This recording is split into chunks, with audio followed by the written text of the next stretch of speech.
friends, welcome back to She's At It Again. Today we are making a pasta dish and it's going to make a lot of pasta, so we're going to have leftovers for quite a few nights, but I wanted to share this with you while I was doing it. Normally I get right in the middle of something and go, oh crud, I don't think I've shared that with anybody. Too late now. So I thought I had enough of this to be able to at least show you cutting up some of the ham and stuff like that when I first started it. So this is called fast Canadian bacon asparagus fettuccine. But number one, we're not using fettuccine. We're using penne pasta because I don't have any fettuccine in the cabinet. It's pasta. It all tastes the same. It's just a different shape. It's going to stick to it a little differently, but that's okay. We're also not using Canadian bacon. I'm using uncured ham, but if you have Canadian bacon, you go right ahead. You can actually use bacon in this if you want to. Make sure it's cooked. But this is a really, really good pasta dish to use when you have fresh asparagus. And I found some organic fresh asparagus at the store and I nabbed it because I like asparagus. So we're going to salt our pasta water right now. I just turned the burner on under this, so it's going to take a while for it to get hot. This is Celtic sea salt in here, and I'm going to put a couple of scoops of that in there, and we're going to get to cooking a pound of pasta. So while this water is heating up, always put your lid back on your pan. It just holds the heat in more, and I think it helps it to come to a boil faster. So we're going to get our pasta cooked, and then we're going to saute some asparagus and some onion in butter in our skillet. In just a minute, I'll turn the cameras on that, but for right now, I'm going to go over here and grate some fresh Parmesan, so we'll have that ready when it comes time to use it. So stay tuned. We'll get our pasta made pretty quick.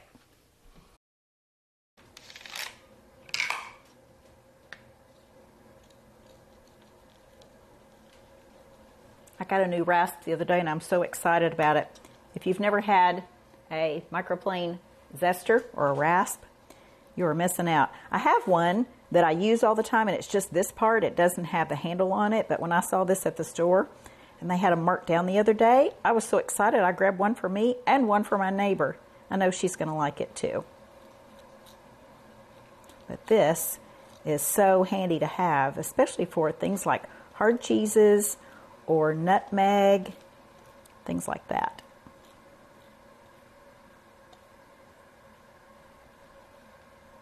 I only need a half a cup of Parmesan, but if I get more than that, that's okay, because really there's no such thing as too much cheese.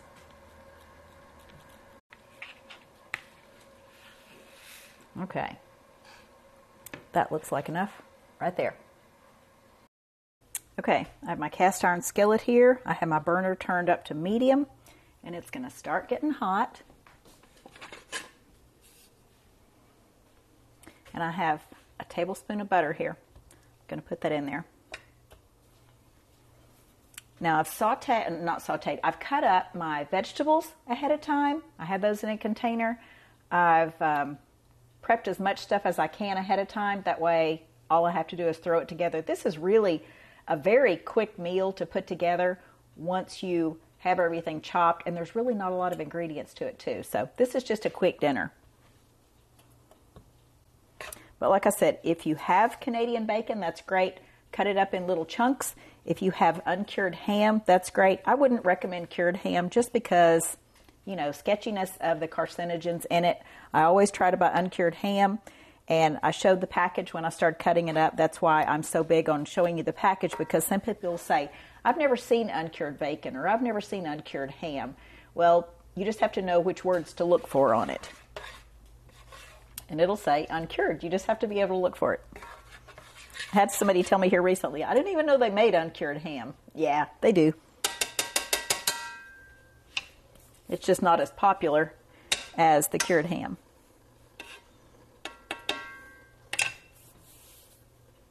Okay, when this gets ready for our pasta, we'll pour that in.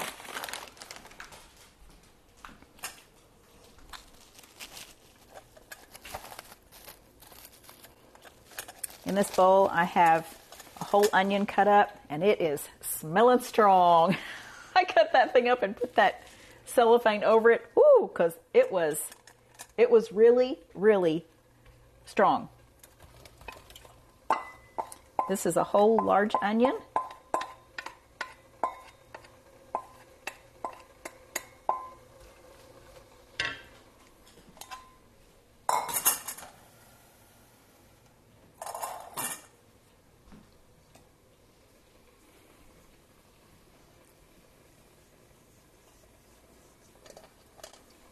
And this is probably a half a pound of fresh asparagus. This was so pretty. I mean, really, really pretty. It was real tiny.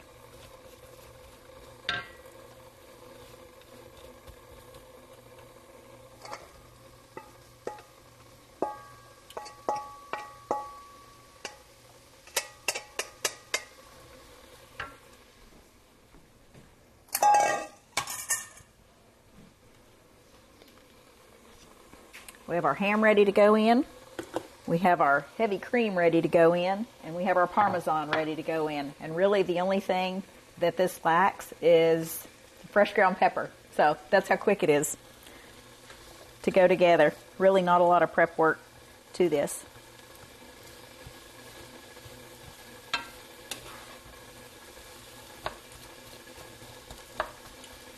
Make sure your skillet is large enough to fit the sliced onion, the asparagus, and about 8 ounces of ham chopped up.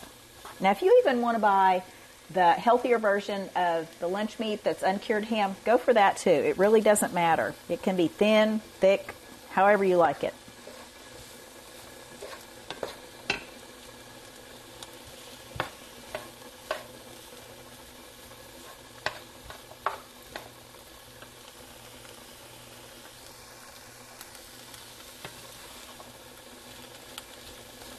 It's funny how onions are so strong and they burn your eyes and you just can't get away from them fast enough. But when you start cooking them, they smell so good. It's like it's not even the same thing you've been cutting up.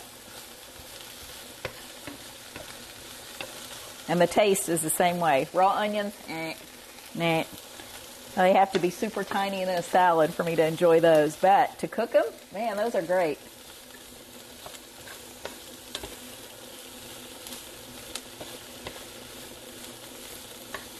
Now we're just going to cook this enough to where the onions and the asparagus are tender. Then we're going to put the ham in there. But for right now, I'm here in this pan right here. So we're going to put our pasta in. And again, this is a 1 pound bag of pasta, and it doesn't matter what kind you use.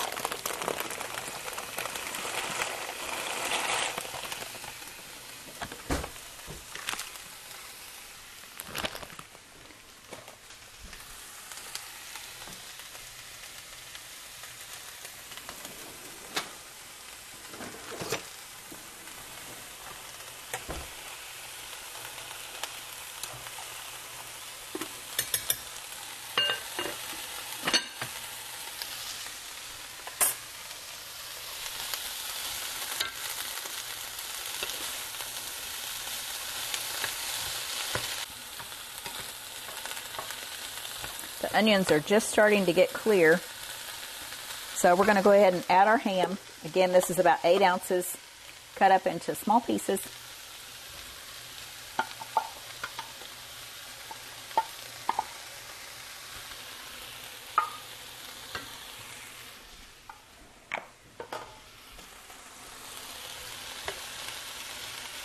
I have to keep an eye on this. This thing will start bubbling over there like a volcano in a minute and I'll panic. That's why I have it in a clear pot, because I can keep an eye on it a lot better than I can an opaque one.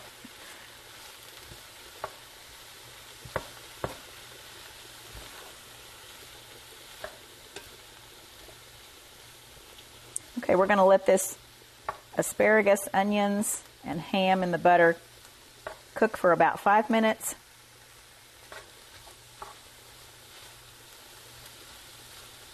And then we'll come back and add our cream to it and let it cook down for just a little bit.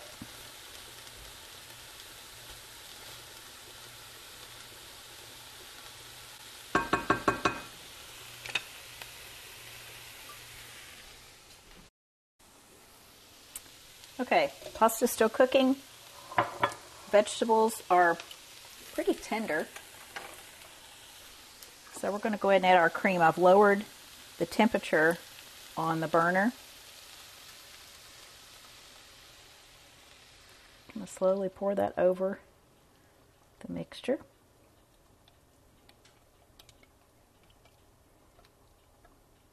And all this is heavy cream. If you have half and half, I'm sure that will be fine, but I had heavy cream, so that's what we're using.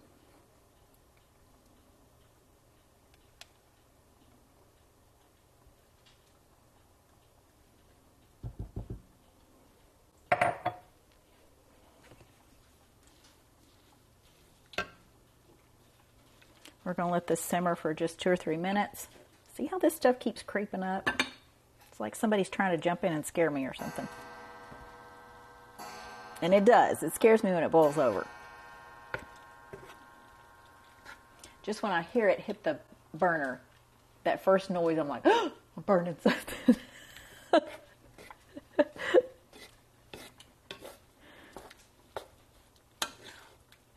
I may or may not have gone out in the yard when I've had the burner on cooking something and got to talking to the neighbor or picking weeds or looking at the flowers or watering the grass or whatever and just forgot I had something cooking.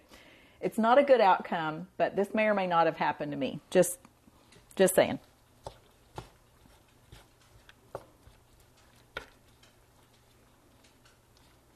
Okay, that kind of cooled that off a bit, so we're going to get this up to a simmer. There it goes. Going to get this up to a simmer, let that simmer for about 2 or 3 minutes, and then we're going to put our grated Parmesan in there. We can go ahead and add our pepper now too while we're waiting.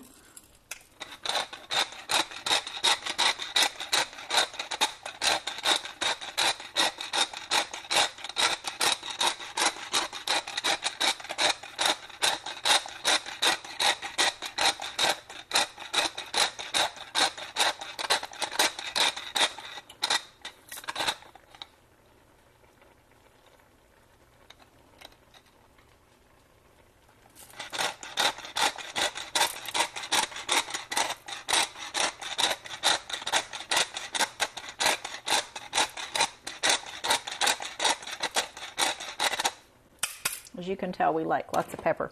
If you're interested in a really good pepper grater, this is called a unicorn, and my sister gifted it to me a few years ago. She's the one that does all the research and finds out which ones are best. But it's been a really, really good pepper grinder. It's easy to fill, and you can adjust the coarseness of it.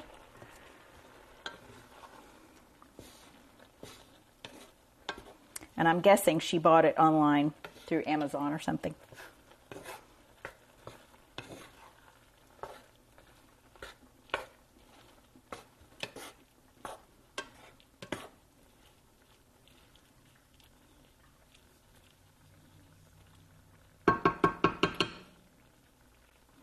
Because right now it's only 3 o'clock and we won't eat dinner till probably 5 or 5:30, this will be, I'll drain the pasta, we'll add this together. This will be our final product, and then I have a couple of hours for it to just sit here on the warm stove just with the residual heat, and we'll eat it from that state. But I'll go ahead and fix a salad, make garlic bread because I made sourdough yesterday, and that will be our complete meal right there.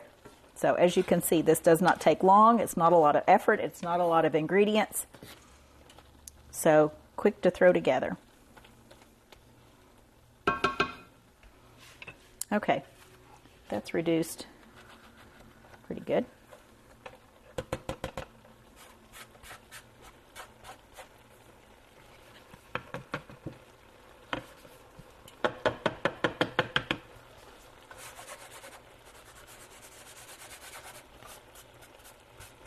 You can also use Romano if you don't have Parmesan. Romano is just as good. All right, I'm going to turn that burner down just a bit. Just leave it on a low simmer.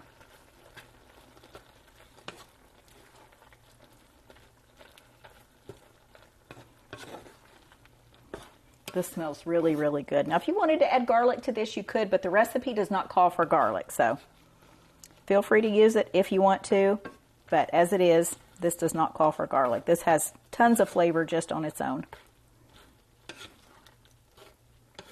But if I were you, if you're adding garlic, add it toward the end, not at the beginning. You want that full punch of garlic by adding it at the end.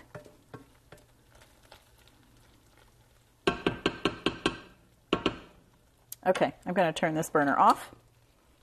We'll check and see our pasta is done. That feels like it is done. You know how kind of when you stir the pasta, you can kind of tell if there's some in there that aren't done yet? This one feels like it might be done. Okay, we'll take this over to the sink and drain this.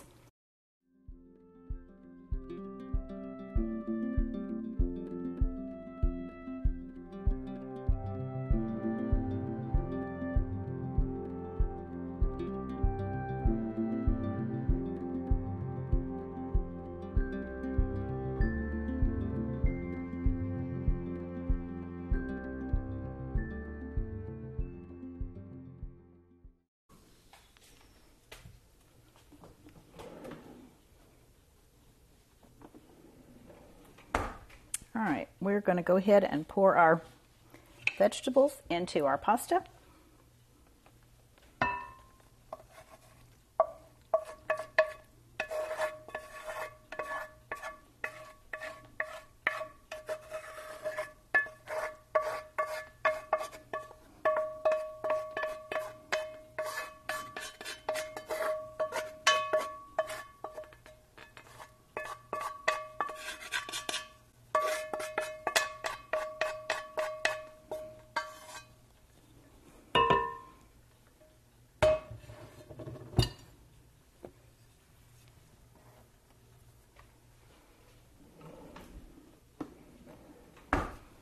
Give this a stir.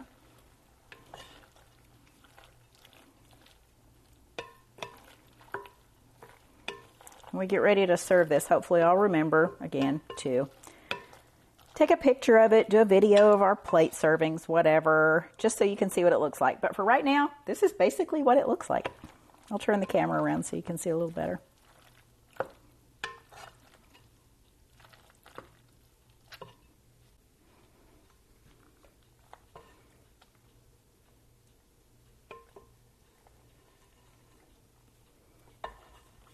Okay, so for right now, we are going to put the lid on it so it can maintain that heat.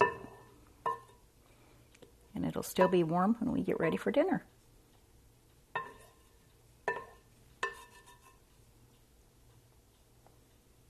All right, I'm going to get some dishes cleaned up. Thanks for joining us, and we hope you enjoy this recipe. The recipe for this is in the description of the video, down in the right-hand side of your screen, I believe. And we look forward to sharing something again with you real soon. Bye, guys.